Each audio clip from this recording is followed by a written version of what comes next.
Okay, everybody, welcome to Lawns Across America. And as you guys have seen the last time and this time, we're doing a little bit of a different format right now. I'm doing some interviews with some of my partners. I think it's really cool to bring them on because they hold a certain expertise, and there's a reason I work with them. And so it's nice for me to bring them on and let them talk about their products in a way that I always can't.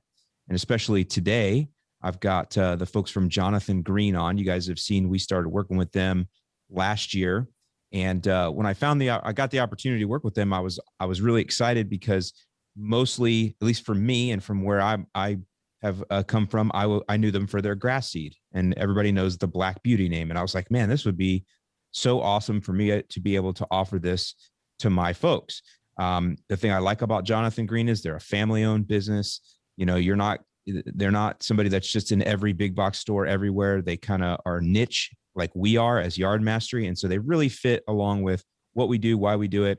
And the other thing is their grass seed comes in smaller bags, which was important to me too, because not everybody wants 45 pounds. So there's a lot of really cool synergies there. And we kind of launched last year, and we were really happy with what we did and the results we got. And so as we started talking about this year, you know, Barry, who you're going to meet in a minute, was like, hey, we got all these other really cool products that we can offer that we really think your audience would like and would fit into some of the things that you're talking about. And so we started looking into those products. And some of these are things that I've been for years thinking about. Well, I'd love to have a product that did this or that. We're going to talk about that today, but I didn't know it even existed. I didn't know. So as you guys know, a lot of the things that I do, a lot of the things that I work on for Yard Mastery, I'm looking for something that is easy for DIYers to apply. So many times we can get products that we can get at a professional type supplier or whatever, but they don't come in with April size or instructions that are just easy for a DIYer to digest and get done. And so that's what these products are that we're going to talk about today.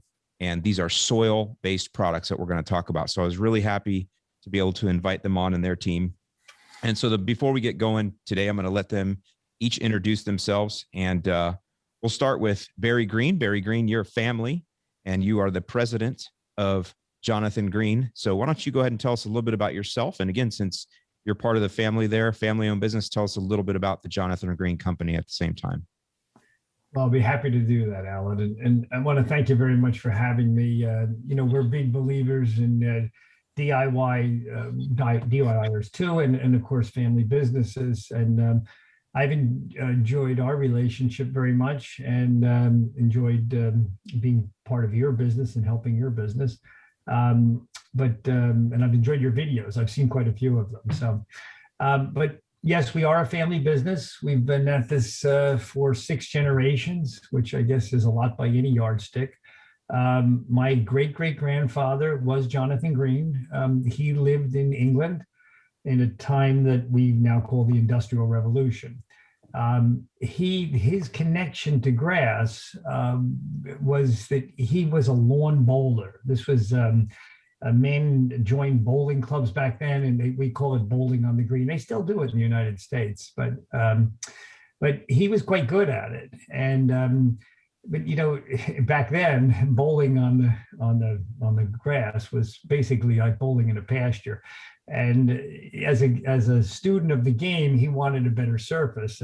Frankly, I think he wanted an edge, So he began to experiment with the grasses that were available, which were perennial ryegrass and fine fescues. And he was trying to make a better surface, and he did eventually. But of course, being a part of this family business, I was taken into work. I started about 8 years old. My father would bring me in, and I would work in the warehouse with my grandfather, and he'd tell me these wonderful stories. And I remember very clearly him telling me that, because my grandfather was born in England and came to America later, he said that he was taken by Jonathan Green when he was building these bowling greens. And at 8 years old, my grandfather, whose name was Jack Green, would help him to seed some of them. So I always thought that was pretty cool, and it really stuck in my mind. But when Jack Green, when he came to America, his dream was to basically start the grass seed business again, the business that his grandfather Jonathan had begun in England. but we started from very humble origins. Jack Green sold to local grocery stores, hardware stores, garden centers, right around Kearney, New Jersey, which is where our first warehouse was. But we had another dream. We really wanted to be important to professionals. I guess maybe it was that connection to the Bowling Green. We wanted to do it here on a larger scale. And sod growers was what we dreamed of selling them. But when you work with a professional turfgrass grower, you have to have a superior product. Honestly, you can't be buying your product from somebody else, because the other company is going to keep the best products for themselves, the best varieties for themselves. To have the best varieties, you had to own them. And to own them, you had to go to the Northwest. You had to go to the production region in Oregon. And we created a company called Cascade Seed, which became our research and production company in Oregon. I have a lot of memories of sod farms. I remember my father and I walking sod fields together I joined the business. I started really at 16 years old out there selling, and I've done it ever since. But I've had some of the happiest memories walking those sod fields. And my father's still active today. He's 87 years old. So I don't think there's anybody in the turfgrass business, I'm sure of it now, who has I think he started in 1957. So from 1957 to 2021, that knowledge is going to be pretty hard to replace. But when you're dealing with sod growers, they're going to want a top quality product, and we wanted to deliver it to them. So we started to really observe what is it they wanted. What were they looking for? And they were looking for natural color. They didn't want to have to fertilize too much. They were looking for uniform a plant so that it wasn't uneven or clumpy. They wanted it to take a nice cut. And these are all the things we tried to breed into our grasses at our breeding program. And the end result is, after walking all these fields and talking to all these great growers, and really observing up close what they were looking for, we were able to start breeding it into the grasses. And we developed grasses that were naturally darker green in color, so they needed less fertilizer, less weed controls. They had deeper roots, so they were more drought tolerant. The end result of this program was the Black Beauty, what we call the Black Beauty grass seed mixtures, which are now one of the leading brands of grass seed sold both on sod farms and at retail. So that was our quest. But I'll tell you, we learned one other thing. We learned that it wasn't just the grass seed, because we found that as important as the grass seed was, some sod farmers were successful and some were not as successful. And I couldn't wrap my head around it. Why was this happening? And with a further exploration and talking to people that I knew had more knowledge than I did about growing grass, because they did it all the time, I realized it was the soil was the problem. That there was different types of soil, different pH, different levels of microbiology in the soil, and I felt that we really needed to get into this. We needed to understand it better. And I knew we didn't know enough, actually. I knew we didn't have that kind of expertise. So I reached out to other important people in the industry, people that had that background, that had that soil science, had that education.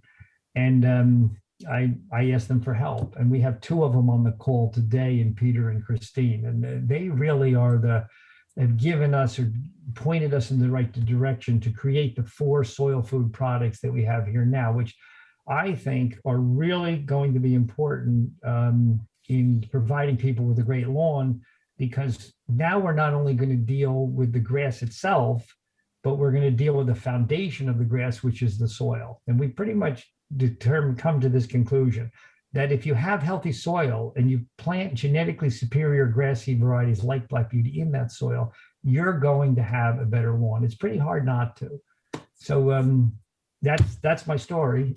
And I hope it wasn't too long, but no, I like that. I like the progression, because it shows that you're not just sticking to one thing. You've mastered one section of lawns or one piece of it. And you're like, okay, now what can we do to get to that next level and that next level? And so going on the soil, and that's very similar to the journey that I've been on as well. So with that, let's introduce our one of our other guests. This is Christine Esdale. She's the manager of sales and marketing for Growmark. And so Growmark is the manufacturing partner for Jonathan Green. So Christine, tell us a little bit about yourself and what you do. Sure. Thanks, Alan, for having us on. It's a pleasure to meet you and talk more about our products. So just to give you a little bit of background on our relationship with Jonathan Green, we began working with Jonathan Green as a manufacturing partner about 30 years ago. The first meeting was at a regional trade show in the early 1980s. Todd Pretz of Jonathan Green was exhibiting his grass seed product. It always goes back to grass seed with Jonathan Green. That's the base of their expertise. And we were exhibiting our fertilizer products. And at that time, Todd was trying to develop a private label, professional fertilizer product line and needed someone to help him fill his bags. That's really what we specialize in as manufacturers at Growmark. And that's what started the relationship together with Jonathan Green. Over the years, we've expanded that as Jonathan Green expanded into the retail market. We've been fortunate to grow our businesses together. And today we ship a lot of their products into all three of their locations. There's Farmingdale, New Jersey, Kendallville, Illinois, and Torrington, Connecticut. So the products that we produce for Todd and for Jonathan Green include general NPK fertilizers, starter fertilizers, pre-emergent control products, blended. And then we also have seasonal survival fertilizers to get through winter and summer. We have some insect control products, as well as ice melt, lawn fungicides and lawn weed controls, and then grub and insect control products as well. Today, we're kind of really focusing on the enhanced Magical products that we manufacture for Jonathan Green. And what we do with that is we source that from what is widely recognized as the highest quality core vein in the United States. So we're pleased to continue working with Jonathan Green in this market, focusing on soil health. Awesome. Thank you. We'll get to, I mean, you're going to have a whole bunch more stuff to talk to us about here coming up because we're going to dive into these products. I'm really looking forward to that. But before we do that, let's talk to our third guest on the phone. Peter Maybach, owner and president of M&M Consulting. And so you obviously are working with Jonathan Green as well. So tell us a little bit about yourself, Peter, and what you do for Jonathan Green. Thank you so much, Alan, for the opportunity to be on here today. I have the wonderful position of being where art and chemistry come crashing together. And it's my job to try and do my best to educate clients. We work with over 100 golf courses, we work with a bunch of vineyards, we work with sod producers. And I get to try and explain, when most people fell asleep in chemistry class, what chemistry is and what it is for the soil, and specifically what do these elements mean to turf and to soil. So if you allow me 2 minutes, I'd like to get you to understand and be thinking the way that I'm going to talk later in the presentation about elements, because most people start to drift off when they hear the word calcium, magnesium, potassium. They get glaze-eyed. I've had the great fortune of talking across the country, and you know when you're losing an audience. So I have converted these elements into a truck. And this is what I mean by that. And it's paid me tremendous dividends in getting connection with do-it-yourselfers. When we talk about calcium, I explain to the end user that is either an F-150, F-250, or F-350 frame truck. And when I look at data from your soil, I know what you have. And the desire obviously is to have thicker cell walls. Why is it the frame? Calcium's role in the plant is to increase cell wall thickness. And fortunately, at the same time, within the soil, it breaks apart heavy compacted clays. All right, let's move on to magnesium. Magnesium is the paint color of your truck. And why is it the paint color? Because magnesium creates chlorophyll. When the sun hits it, it makes that green. So when I look at data, I know that if your truck is brand new and polished, I know if it's starting to fade, I know if it's starting to rust, and I know what element to attack it with, which is magnesium. Now let's talk about potassium. Potassium is the heated seats, the air conditioning, the radio. It's the amenities that makes your truck your truck. and you like it. Why is that? Because potassium's job in the plant is to move sugar from the leaf tissue created through photosynthesis down to the root system. Hopefully none of us ever let our lawns, except for Barry, go into reproductive phase. So we constantly shove energy to that root system for a beautiful top. Barry, when that plant turns from vegetative to reproductive, he wants to make quality seed. And we do that off of excellent potassium values.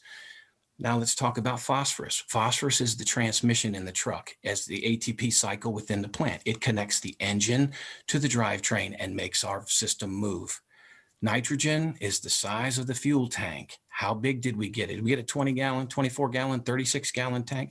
That's the one that's easy to address. Now, here's the bottom line. You can have a fantastic truck, and it's sitting in your driveway, but it will not start. It won't move. It'll look good, but it won't move because you're missing the keys. And the keys to this whole system is sulfur.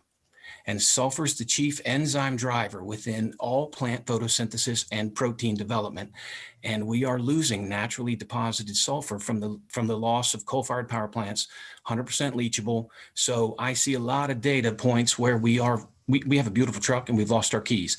And we've specifically kind of addressed these situations in the products that we're going to talk about later on. So you will see we're trying to build a fantastic truck through the use of Jonathan Green products.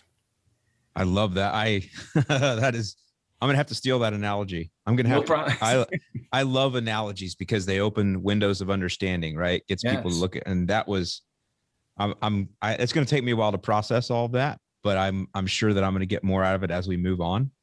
And so thank you for that, Peter. That's awesome stuff. So Barry, I want to go ahead and we'll move into some things here and we are going to talk about these soil products and some of the pH products and how they all kind of have this overlap or synergy, if you want to use that word. But, you know, the biggest thing for me is see, I'm an old chem lawn guy. And so back to Peter's analogy, all we ever used was nitrogen, maybe a little bit of potassium here and there, and some iron if a customer was upset at us for their lawn not being green. But we definitely didn't do things maybe in the way that we're going to talk about today. But over the years, as I've become more educated, because I'm always trying to learn more so I can teach my audience better, and I've started understanding soil and soil health, and I've started looking at terminology like rhizosphere and soil biome and understanding soil biology and microbes and things like that, and biostimulants, another word that I've really just looked into, and different biostimulants. And we actually use biostimulants now in our programs. And so because of that ability or that curiosity that I've had, I've learned to do certain things, and I've seen the results that we're getting with me maybe not knowing all of the science behind it, but just trusting other partners that talk about biostimulants and what to put down. And I've seen the results that we're getting. I've seen how fertilizers are going further. I've seen how we're getting different color pops and things like that. Because as DIYers, we really just care about the color pop. That's really what we're there for. And so because of that, it's really made me want to go deeper into soils. In today's podcast, we'll be exploring 4 of the soil products from the Jonathan Green Company. The first is Love Your Soil. Love Your Soil is designed to loosen hard, compacted soil, increase root mass and drought tolerance of turf grass, spur soil microbes to break down trapped soil nutrients, and it's rich in humates to help restore soil life. Love Your Soil is fortified with fast-acting gypsum, humates, iron, and amino acids. Next is the original Magical for acidic soil. Jonathan Green's Magical for lawns and acidic soil contains calcium carbonate in a completely soluble form that is immediately available to adjust soil pH upwards. Poor soil is often the problem in growing a great lawn, and calcium is vital to many grass plant functions. 1 bag of Magical has the pH adjusting power of up to 15 bags of limestone. Calcium in humates balance soil pH and stimulate microbial life. Magical for lawns and acidic soil is 35% calcium and is also fortified with humic acid. Next up, we have the Magical Plus soil food for lawns in acidic and hard soils. Jonathan Green Magical Plus for lawns in acidic and hard soil contains calcium carbonate in a completely soluble form that is immediately available to adjust soil pH upwards. In addition to the highly soluble calcium carbonate, This product is also fortified with fast-acting gypsum, humates, iron, and amino acids. And finally, for those of you with higher pH, we have the Magical Plus soil food for lawns and alkaline and hard soils. Jonathan Green Magical Plus for lawns and alkaline and hard soil contains sulfur and calcium sulfate dihydrate, which lowers soil pH. This is important for cell development and is vital to many grass plant functions. Poor soil that is hard and compacted is often the problem when it comes to growing a great lawn. When soil is too alkaline and compacted, air, water, and nutrients cannot get down to the roots and the grass will not grow properly. In addition, you'll find in the bag humic acid, fast-acting gypsum, and humates. So with these unique products that you guys have, I'm going to use these products that we're going to talk about today. I'm going to call them soil first. That's just a term I'm kind of looking at, but that's really what they are. They're soil first products. I'm seeing biostimulants in these. I'm seeing the words like humic acid, biochar. I'm seeing some other things that have specialized purposes, like again, for pH. But the one thing that I'm noticing is there's this overlap all between all of them. So it tells me they're not necessarily standalone. They can be part of a full program. They're not one and done. So when we go in there, tell me a little bit, Barry, about why it's important to have healthy soil. Alan, it's critical. It's everything, because without that healthy soil, you're just not going to enjoy a good lawn. But I'll go back to what I said earlier when I was working with those sod growers, and I started to observe that it was just taking longer for some of them to harvest their grass. I mean, it was the difference from 12 months at the fastest, usually in the sod field, to 18 or 24 months, which meant that instead of one crop a year, now it was one crop every other year. And of course, economically, that wasn't working for them. So I started to wonder why, and I realized that after asking countless farmers this question, it was the one that seemed to be tilling the ground more, turning it over. They seemed to be slowing down the development of the grass, especially if it had been done for many, many years. Oh, I remember all the words about hard pan and deep. I've talked to growers who were buying bigger and bigger tractors and more horsepower to break up that to subsoil is the term they used. They were going to subsoil, but it seemed that they were the ones who were having the hardest time growing grass. So again, I started to question why that was the case. And I started to really look at soil as, trying to actually figure out it. Obviously, no pun intended, it's more than dirt. There's a lot to soil. So what was soil? Well, soils, as we know, everybody knows now, or everybody who's in the industry knows, is actually composed of sand and silt, clay, air, water, bacteria, fungi, and microorganisms. It's a living, breathing, dynamic system. It's literally crawling with earthworms, millipedes, snails, slugs. It's a very, I heard somebody say this once, and I really believe it to be true.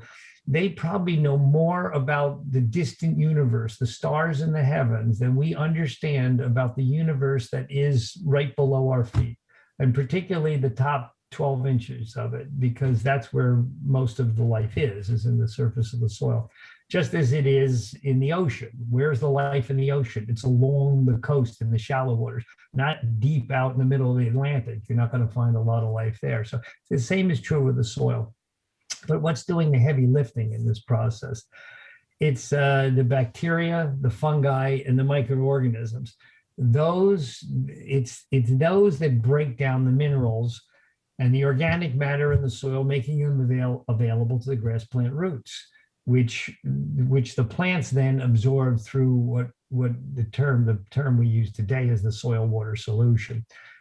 Here's something. I didn't know this a few years ago, and as you said, Alan, I'm still learning. That's what I find exciting about running this business. I'm 65 years old, and I still have so much to learn. I learn every single day. I'm learning something new about this business. It's really, you never get tired of this business. You may get tired, but you never get tired of learning. Here's something. Only a few years ago, I learned that a teaspoon of healthy, productive soil contains between 100 million and 1 billion bacteria. Imagine that. It's almost blows your mind. But I also I studied the earthworm. The earthworm plays a very unique role in the soil. They break down organic matter, they make it available to plants. The worms travel many, many miles through the soil. Healthy soil can have from thousands to millions of earthworms per acre, actually. It's incredible. Why is this important? Worms would be the natural aerators in the soil. This is important because air, water, and nutrients use these pathways, these tubes that are created by the worms to move air, water, and nutrients deeper into the soil profile. But we've also learned that plants can't just take nutrients from the directly from the soil. The roots. We've learned that there's other issues in growing a walnut, and these are, I call them master issues or overriding issues. One of them would be the pH of the soil. If the pH is too high or too low, the grass plants can't absorb the food. The food may be there, it's there in sufficient quantities, but the plant can't take it in. So that had to be addressed. And of course, that's what Christine has helped us so much with the Magic Health product. But we've also learned that compaction is another problem. And it's a huge problem. Soils turn dense when soil particles are pressed together, reducing pore spaces between them. And this leaves less room and space for oxygen and water. And again, the microbial life, which is there, it's always there, but it's starved. It's starved because there's less room for it to exist because the denser soil doesn't leave space for it.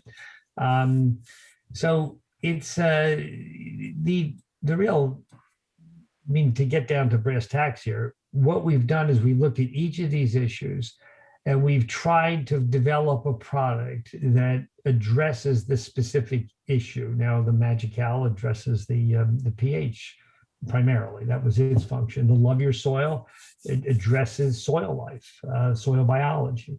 But in total, all four of them, and you'll have them on the screen soon, we think that we've come up with a system and a program that addresses or will help to improve the soil long term. Now, this is not a one and done thing. You don't put them down one time and you walk away and everything's fixed. You have to keep using these products. You don't have to go crazy with them. And the exciting news is that actually when the soil is healthy and all the processes are functioning properly, you're going to need less fertilizer because the natural biology of the soil is feeding the plant. And not only will you need less fertilizer, you're going to need less weed controls, less disease controls, less insect controls, because everything's in balance. We have a saying in our company, I'll end on this note. We say that I've said this to homeowners because they, year after year, they bring in these weeds. I've worked in garden centers on weekends and they show me, and I say, well, what did you do? Well, I put down my crabgrass preventer and I used my broadleaf weed control and it's still coming back again. I said, are you kind of tired of dealing with the symptoms of the problem? Why don't we deal with the real problem? Why don't we fix the soil? Once we have healthy soil, we're going to have productive grass growth. The grass is going to grow in so thick, there's not going to be room for these weeds. But they don't know that. They don't make that connection. And I think that nobody else, at least is, I'm not aware of another company that has tried to take on this issue as we have. I will end this with this. Remember, we believe in not only DIYers, but we believe in independent family businesses. And our products are primarily sold at garden centers and hardware stores. And I think to help those businesses, we have to give them a cure to the problem. That's why customers come back again. if you just keep telling them, look, just throw down weed control, weed control, weed control, and they never see a result, the homeowners get frustrated. And either they stop altogether, or they say, you know what, if the results are the same everywhere, I might as well just go to the big box store because they're a few dollars less. And I don't want to do that. I want to give my partners, my retail partners, a chance to provide real results for their customers and for their businesses, and which guarantees that customer coming back to visit many times. But anyway, that's so these products, as I think I might have mentioned already, were designed to get to the real issues, and the real issues are healthy soil and planting healthy grass in it. And once you've done that, chances are you're going to have a pretty good lawn. Or if you have, and I'm not saying you're never going to have to use a pesticide product again, but you're going to use them a lot less often. And when you do use them, they're going to be a lot more effective. Yeah, no, so I love that, because when you were talking through that, so I'm thinking about, so my wife is an RN, and she is actually extremely educated in the body and body processes. And she talks a lot about the gut and having a healthy gut as a human. And she talks about that a lot of the ailments that we humans have these days are because our gut is unhealthy. And what is the gut? It's just full of bacteria and microbes. It's called the gut biome. And there's a thing called leaky gut. And if you cure your leaky gut, you actually can cure so many other problems. But standard medicine doesn't go after that. It doesn't talk about nutrition and healthy foods. Standard medicine goes after trying to work on the symptoms. But really, if you just use food and properly educate your gut to get your gut healthy, you can actually cure a lot. So that's why I love the overlaps. And by the way, I believe the creator made it that way. Found one system that worked really well and decided to use it in other places. So beautiful stuff. With that, I do want to talk now about calcium, because that is an overlapping element that I see in all of the products. It's in some of them, it's a little higher concentration than in others. But I want to go into that because I think it's obviously very important. Peter mentioned that it is what makes the frame. If I want an F-150 or if I need some heavy F-350 hauling, is that calcium going to give me that? So with that, let's go and talk a little bit about calcium. Christine, tell me, what does calcium do for the soil and for plants and everything else? What's the importance of it? Sure. So like you both mentioned, what we're looking to do with these products is not address the symptoms of poor soil, but to really remedy the cause from the soil down up to the plant and not the other way around. So we do that by starting with calcium. And I mentioned earlier that limestone quarry where we source our limestone. The calcium carbonate in that limestone serves to increase the pH in soil, and it does that by modifying the balance between acidity and alkalinity. So calcium is a macronutrient for soil, or in other words, it's a nutrient that plants use in larger amounts than others, hence macro, as opposed to a micronutrient. So just like in our bodies, calcium is a critical component in a healthy foundation. And in plants, it's critically needed during cell wall formation to build strength. And how it works is that calcium is deposited in the plant cell walls during their formation. It acts as a type of cementing agent in the cell walls, binding adjacent cells together. And inadequate calcium during this stage, during cell formation, results in less stable tissue that can be prone to disintegration. So again, calcium is really essential to cell growth and division at the start. It also helps with root movement and elongation of roots, letting those roots reach deep into the soil to reach water and other nutrients. We have a graphic that we shared with you that kind of shows the different pH levels and the effect that has on root elongation. It's, a picture worth 1,000 words. So calcium also buffers against excesses of other elements and helps provide heat stress reduction. So it gives a little bit of a buffer in times of extreme heat as well as drought. It helps plants in their response to injury with those strong cell walls that they're building with the calcium. And it supports the root exudate increase. And this is kind of what a plant secretes into the soil. And that directly affects the rhizosphere around the roots and providing a healthy environment for those beneficial soil bacteria and fungi, the microbes that do the tiny little work that we can't see with our eyes. The challenge with calcium is that the vertical movement of calcium in the soil is very limited. Once the calcium is incorporated into the plant tissue, it's virtually immobile.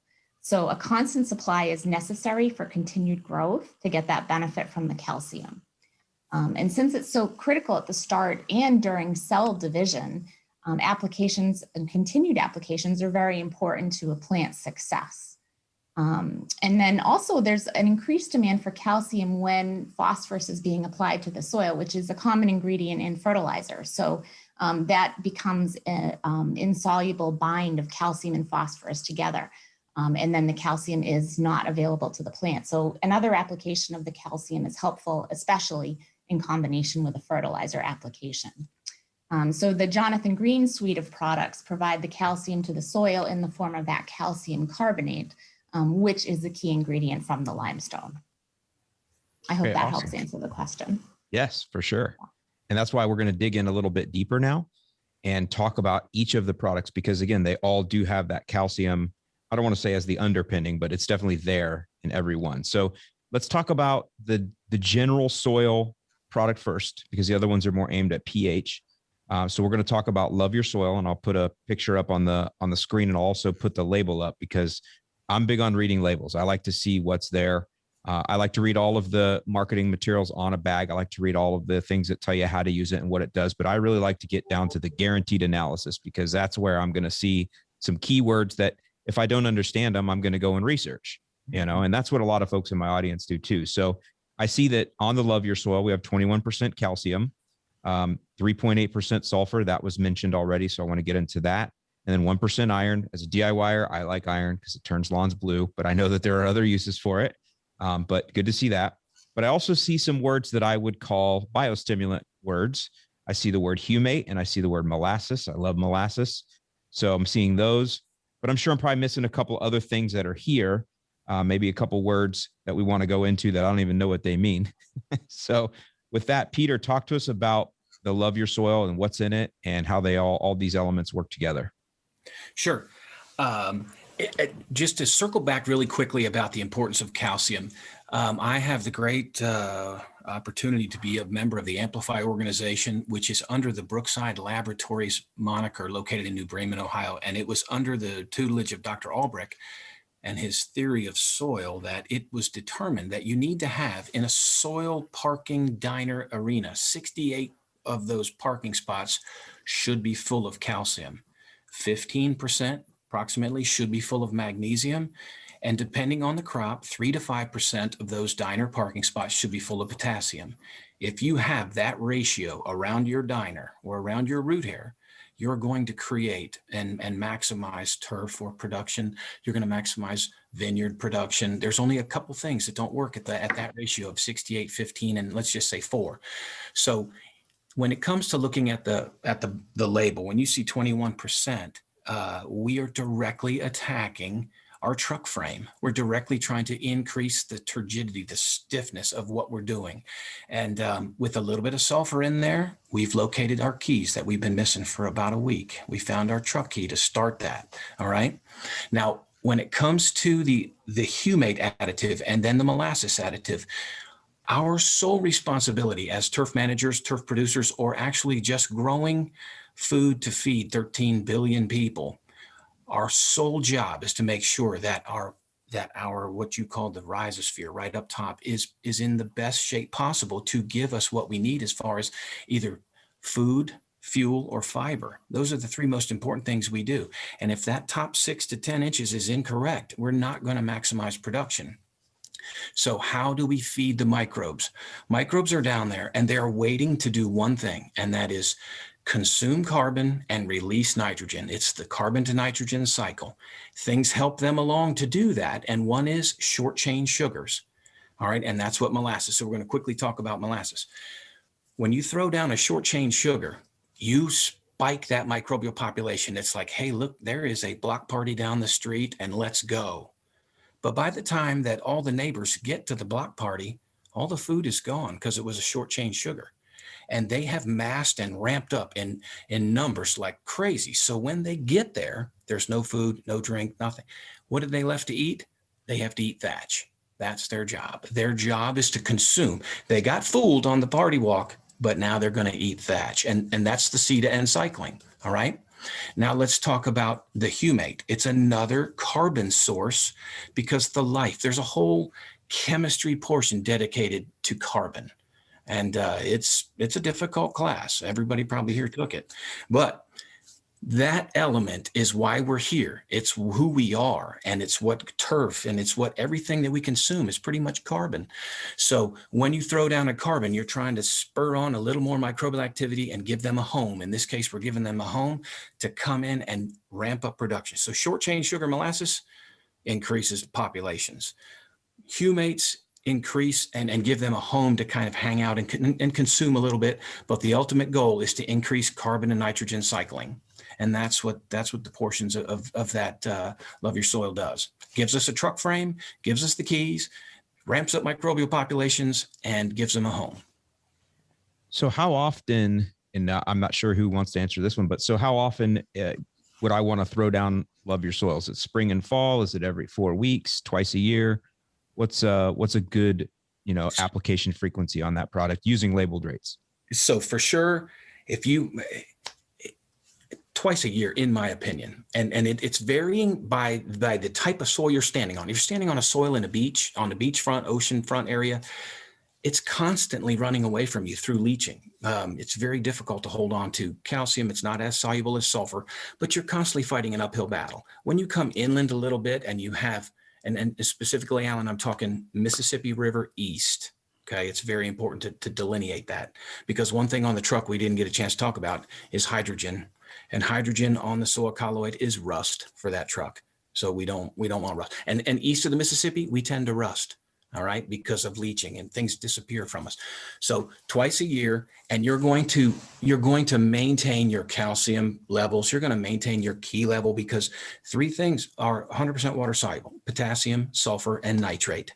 And if you don't replace them, your lawn quality will go down, down, down. And so it's important to understand what happens so that you don't get behind the curve. Explain to me again about this east of the Mississippi versus west. Let me make sure I get clarity on that. Sure. So east of the Mississippi, we are blessed with, on the average, of anywhere from 30 to 50 inches of rainfall. Okay. And when rain comes, it takes away our carbonates. It takes away our holding capacity at the surface. It naturally wants to age our soils. Okay. It's a leach. It's a tremendous leaching ability. When we get west of the Mississippi, evapotranspiration, or moisture out of the earth, is generally greater than moisture into the earth. So when moisture leaves the earth, it brings up all the salts. It brings up all the carbonates. It's why when you fly west and you look out the window of the airplane, you see a white ring around all the lakes. That's why rainfall doesn't deposit near as dramatically as it does east of the Mississippi. Interesting. So it's very important to know where you are and what of these products to choose to fix your situation. And a long time ago, I was so happy to hear what you said with your wife. A smart man told me that the soil is the plant's stomach, and whatever is in that stomach is going to maintain and create something for either appearance or consumption. So you better make sure that stomach is right. 100%. All right, good stuff. So, we could probably carry this on for hours and hours because I'm learning. You're giving me a lot of good things to research now. So let's move on to pH discussion, because that's a big one with DIYers. And you guys have 3 products we're going to talk about here through the pH. We have Magical, we have Magical Plus, and those are for acidic soils. And then we have Magical Plus for alkaline soils. And we'll go into each one of those. But before we do that, Christine, tell me a little bit about acidic soil, and or actually first tell me a little bit about pH in general. So what is pH in the soil, and why do we care about it? Sure. And this will probably echo a lot of what Peter is saying. So pH is an abbreviation for potential hydrogen. It's a measure of the quantity of hydrogen present in the soil. And as the amount of hydrogen in the soil increases, conversely, the soil pH reading decreases, thus becoming more acidic. So Overall soil pH is a major factor in nutrient availability. It allows for the most efficient use of applied and soil stored nutrients at an ideal pH level. It also promotes that beneficial microbial activity that we've been talking about. It promotes a good porous soil structure, and then overall turf vigor or health of the plant, the turf plant, the grass plant itself. So in low soil pH, which is considered acidic soil or on the pH scale below a 6.0, you're going to see some issues in the soil health and the plant itself. You'll start to see a decrease in the microbial and bacterial activity, a decrease in the turf grass vigor and strength, a decrease in the macronutrient availability, those nutrients that are used most by the plant. They won't be as available to the plant to uptake. You'll also see an increase in thatch on the surface, and then an increase in the available aluminum at the root zone, which can be toxic to the plant. You'll see a decrease in the water infiltration, letting that water get through the entire soil profile. And then the low levels of calcium and or magnesium are a result of that as well. And we've talked about how calcium and magnesium benefit the soil or the truck body. So conversely, high soil pH, which you're seeing, west of the Mississippi, is an alkaline soil with a pH scale of 7.2 or above. And that will cause a significant decrease in those micronutrients used less by the plant, but still important. So that would include some iron, zinc, boron, magnesium, and micronutrients like that, which are still critically important to the plant. You also develop a higher salt content, poor draining soil. And overall, this starts to occur naturally in any landscape that's got a high parent material that's limestone. So that will affect the organic pH level, as well as areas where you're going to see less rainfall, just as Peter was talking about. That rainfall can definitely affect the pH and the soil acidity or alkalinity. So, and you're teaching me something because, again, you guys know, you don't know a lot more than I do, and this is good. So I want to go back to this east and west of the Mississippi, because I guess I've heard people talk about this in other ways, and it's never clicked in my mind, which is good. That's why I told you I'm looking forward to doing this. So could we say in a very general way that east of the Mississippi, we mostly see acidic soil, and west of the Mississippi, we mostly see alkaline soil? Now, I realize there's going to be pockets where ice age changed things or whatever. But for the most part, could we say that? Yes. And Yes. so that's why we talk about, if somebody doesn't have even a soil test or anything else, they could just get the product they need based on where they live, east or west of the Mississippi. Yes. Okay. And then Love Your Soil, that can be used on either side. That's kind of the general, or did we want to keep that at one side or the other for the most part? It's very soil test dependent, but Okay. generally can be utilized, east and west. There's no doubt. There's no Yes. doubt. So it's more of the general purpose. And then these other ones we're going to go into are more specifically purposed. Okay. We always Good. stress the importance of a soil pH above everything else. It says it on the label: in the absence of a soil test, which is the preferred data source, here's an application, right? But that is really the critical first step, is a soil pH test. Yeah. And we recommend soil testing for sure. The way I talk about it, we have a soil test that we utilize. One of the things I've talked about is with DIYers that I'm working with, a lot of times when they're new, if I try to tell them to take a soil test right away, they get this data blitz that it's a little bit much for somebody. And so what I try to do is give them some simple tools, like, why don't you just learn how to apply fertilizer first? Then you're confident with actually spreading something on the lawn. Learn how to spray a liquid. And then once you feel comfortable about walking your land and actually making an application, then you're like, okay, now I'll go for some data. So, and that's why I love what I do, because I really like to be able to help people in that way. I want to give them a little bit of confidence so they get hooked on the rest. And that's when they get the soil test, and that's when they start getting crazy. So good stuff. So I want to go into acidic soil first. So for everybody watching, acidic soil, if you're looking at a pH chart, it's the lower end. It's when your pH is low. And that is what we call acidic soil. So typically in the past, before I met you guys and found out about these products, if I had somebody coming to me saying, what do I do for acidic soil? I would tell them to go to the store and get lime.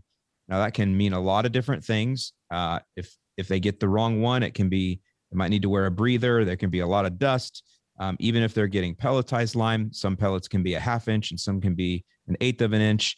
And it's rocks. It's literally rocks, and it breaks their $30 Scott spreader.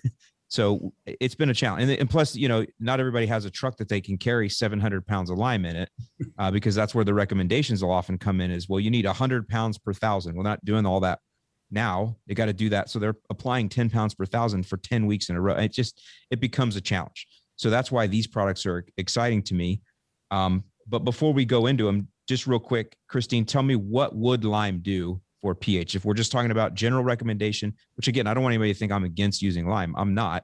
I'm just always looking for something that's more convenient for my audience. But Christine, tell me, what does lime typically do to help raise pH? So what it would do is that calcium carbonate is used to raise soil pH. So as the calcium carbonate dissolves in the soil water, it forms carbon dioxide in water. And thus it clears the hydrogen from the exchange sites, which makes it more available to holding sites for nutrients. So in essence, it's basically, getting that hydrogen out of the way and making the other nutrients available to the plant. And then, as Barry often says, if you don't have the proper pH, you can basically say goodbye to a great looking lawn. And that's really what it comes down to. It is that important. It is the building block of everything else that grows above the soil profile. Yeah, and I agree. That's the leaky gut. You can eat all the best foods, but if you have a leaky gut, they don't do any good for you. You can't absorb the nutrients. So that's kind of how I look at it that way. Why does it usually take so much lime? Why is it 100 pounds per thousand to move the pH even a small amount? Well, at that level, it's often like an agricultural lime or that traditional dusty white lime that people are thinking about. So that can take, like you said, the 50 pounds per thousand, or that's even 43, 44, 45 bags per acre.